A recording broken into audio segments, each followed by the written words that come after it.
Hi everyone, welcome back to my channel. This is Lily from lilyarter.com, and today I'm going to be sharing two simple beginner-friendly projects using my Cricut Explore 3 machine and some fun ways to use stencil vinyl.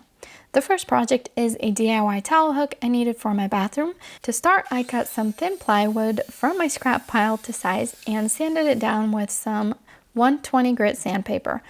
I also made sure to round off the edges on this sign because I wanted a softer look. I then spray painted the wood black with some matte Rust-Oleum spray paint. I got these hooks from Hobby Lobby a while back. They were a bit too shiny for my taste and I didn't want them to stand out so much, so I went ahead and spray painted them black as well. I actually couldn't find the exact same ones to link for you guys, so I'm adding a link to some very cute similar ones I found on Amazon if you need any. I'm going to try and link all the supplies I used down below in the description. Okay, so I found some of this stencil vinyl on Cricut.com and was really excited to try it. I've had it in my cupboard for a while, just waiting for me. It feels very similar to regular vinyl, but it somewhat is see-through to help make stenciling easier. I cut it down to size and applied it to my strong grit mat. A standard grit mat works great for this as well. I just didn't have one in the correct length, so I had to use what I have.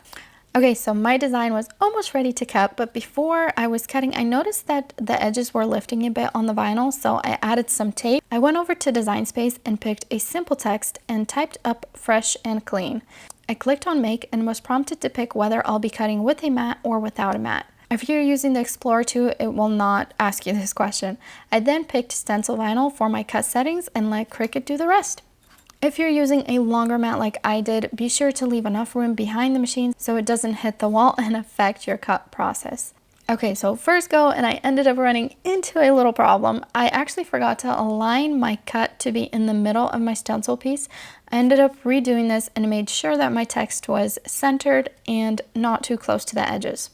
Next, I aligned where I thought I would want the hooks and approximately next to them lay out my text. I then removed the stencil and applied it to the wood sign.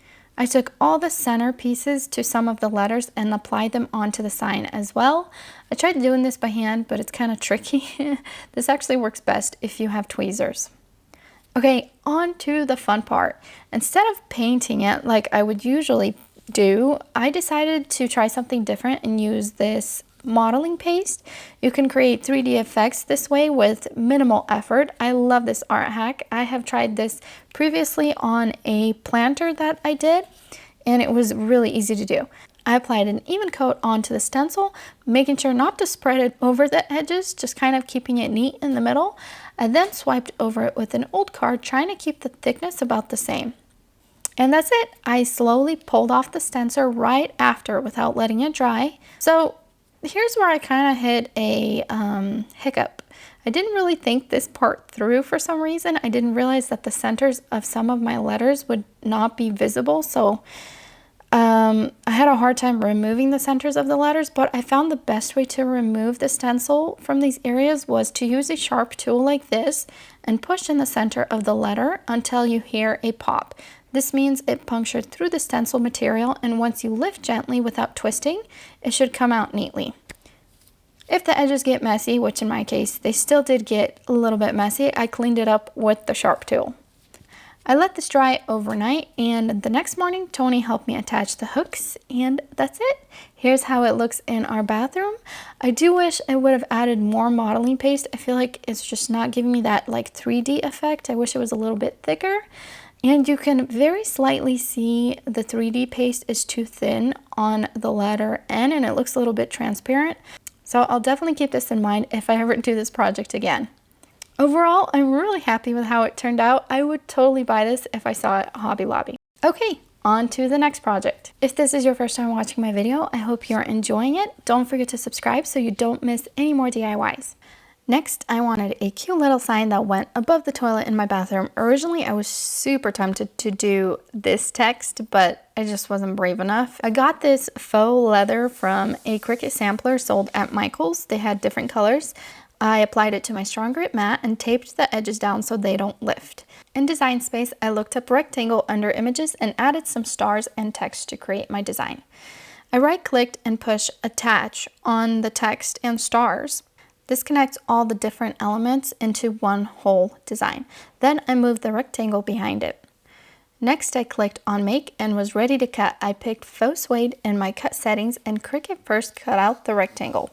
I then cut the text out from the stencil, making sure it was aligned in the center of the stencil rectangle.